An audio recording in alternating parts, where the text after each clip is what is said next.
ارمي الكركديه والفحم في المية المغلية قبل رمضان واستعدي بقى لأول يوم رمضان. كل سنة وانتوا طيبين. بجد فكرة حلوة قوي. عايزة اقولك هتوفري فلوس كتيرة جدا وهتدعيلي بعد الفكرة دي. يلا كده لايك حلو منك وقوليلي انت من انهي بلد بتشوفي معايا الفيديو. وهاتي شوية فحم في مية سخنة وعليهم كمان شوية من الكركديه في مية كده حوالي مثلا لتر مية، علشان هنعمل كمية كبيرة. عايزة اقولك هتكفينا طول شهر رمضان بإذن الله.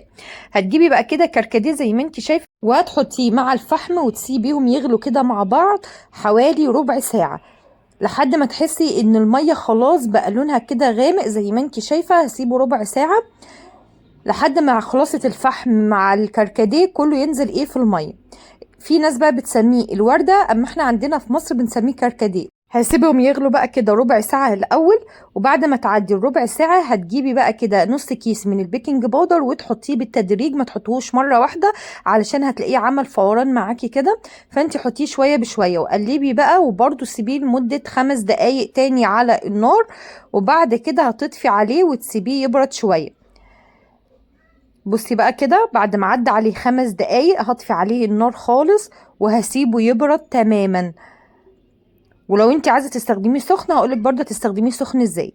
بعد ما سبته يبرد هصفيه كده واشيل بقى الفحم والكركديه. خلاص انا مش عايزاه، انا عايزه الميه اللي نزلت منهم هما الاتنين مع البيكنج باودر. وبعد كده هتحطي عليه صابون من المواعين اللي هو الصابون السائل ده، بس يكون خام ما يكونش عليه اضافه ميه، مش برضو مش تستهلكي كتير، حوالي مثلا معلقه كده وخلاص. تمام. وبعد كده هتحطي عليه نص ليمونه هتعصريها كويس جدا بعد ما تقلبي بقى المكونات دي مع بعض. ولو كان عندك ملح ليمون ممكن برضو تحطي ملح ليمون، بس بلاش تضيفي خل، انا مش عايزه خل خالص. عايزه اقولك الكميه دي هتقعد معانا طول شهر رمضان. هتعبيه كده في ازايز او في ازازه البريل عندك، وعملتي اقوى مسحوق او اقوى منظف ممكن تشوفيه في حياتك. هيساعدنا بقى في تنظيف الصواني والاستانلس، احنا بنعزم ناس كتير والحاجات بتتحرق مننا والدنيا بتتبهدل في المطبخ. عايزه اقولك بيشيلك اول حاجه حروق الاستانلس مهما كانت صعبة او بسيطة، بجد روعة. هتحطي كده عليه وتدعكي كده دعكة بسيطة خالص. عايزة اقولك حرفيا هتلاقيها نضفت زي ما انت شايفة، يشيلك اصعب الحروق اللي موجودة في الحلل اللي استلس واي حاجة استلس عندك. وكمان تقدري تستخدميه وهو سخن. الخليط ده عايزه اقولك لو حطيتي فيه عيون البوتاجاز مهما كانت بقى مليانه دهون او حروق، من غير دعكه هتحسي ان هي الحروق دي والدهون دي دابت معاكي. بس تحطيه وهو سخن، لازم يكون سخن جامد. وممكن تغسليه كده على الناشف برضو بينظف عيون البوتاجاز وبيشيلك اي حروق جواها. عايزه اقولك بعد الفيديو ده هتنسي خالص ان انت تشتري منظفات، وهتوفري فلوس كتيره جدا في منظفات انت بتجيبيها هتعمليها عندك في البيت. عايزه اقولك الكركديه مع الفحم حاجه روعه في تنظيف اي حاجه عندك في المطبخ. زي زي الاستانلس بتاع الحوض، الفرن، الحوامل البوتاجاز، كمان السيراميك، الحنفيات. بجد تحفه. ممكن تسميه كده 10 في 1 زي ما بيقولوا، بينظف اي حاجه. جربيه وبجد هيعجبك جدا. زي ما انت شايفه الحوض الاستانلس بقى عامل ازاي، وكمان بينظف الالوميتال. لو انت عندك مطبخ الوميتال ومليان دهون جربي اغسلي بيه. عايزه اقولك برضو بيشيلك الدهون. يا رب تكون الفكره النهارده عجبتكم. احتفظي بقى بالفيديو ده عندك عشان هتحتاجيه في يوم من الايام. تسلم ايد اللي اخترع الفكرة دي. هاتي كده المناديل وحطيها في التلاجة وتعالي اقولك بقى على مشكلة بجد هتريحك جدا. عايزاكي تشوفي الفيديو ده للاخر علشان مليان افكار كتيرة قوي وهتخرجي مستفيدة. فما تنسيش نصلي على رسول الله في التعليقات، وتعالي نبدأ مع بعض الافكار اللي موجودة في الفيديو. اول فكرة معايا عود بخور وطبق. وتعالي اقولك على فكرة هتخلي ريحة دولابك ده ريحته جنة. بجد هتبقى ريحة دولابك ودولاب اولادك ريحته حلوة جدا. هتجيبي كده عود البخور وتبتدي ان انت تكسريه زي ما انت شايفة بالطريقة دي. تمام.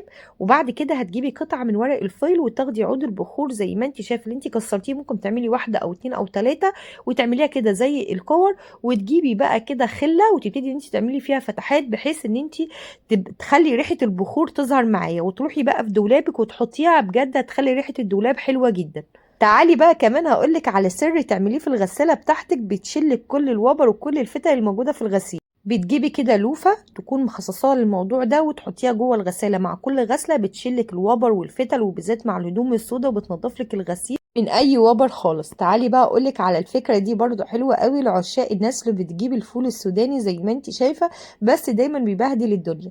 تعالي اقولك على طريقه حلوه قوي هتجربيها وهتعجبك جدا. هتجيبي كمان اي شبكه زي ما انت شايفه كده وتطبقيها 3 مرات او مرتين وتحطي فيها الفول السوداني، وابتدي ان انت تفركي كده بايدك هينزل لك كل القشر بتاع الفول السوداني زي ما انت شايفه، ويفضل الفول السوداني في الشبكه من غير اي بهدله خالص. جربي الطريقه دي وهتعجبك جدا. عايز اعرف بقى كان عندك كام سنه لما عرفتي الفكره دي؟ حطي المناديل جوه التلاجة وحلي اكتر مشكله ممكن تقابلك.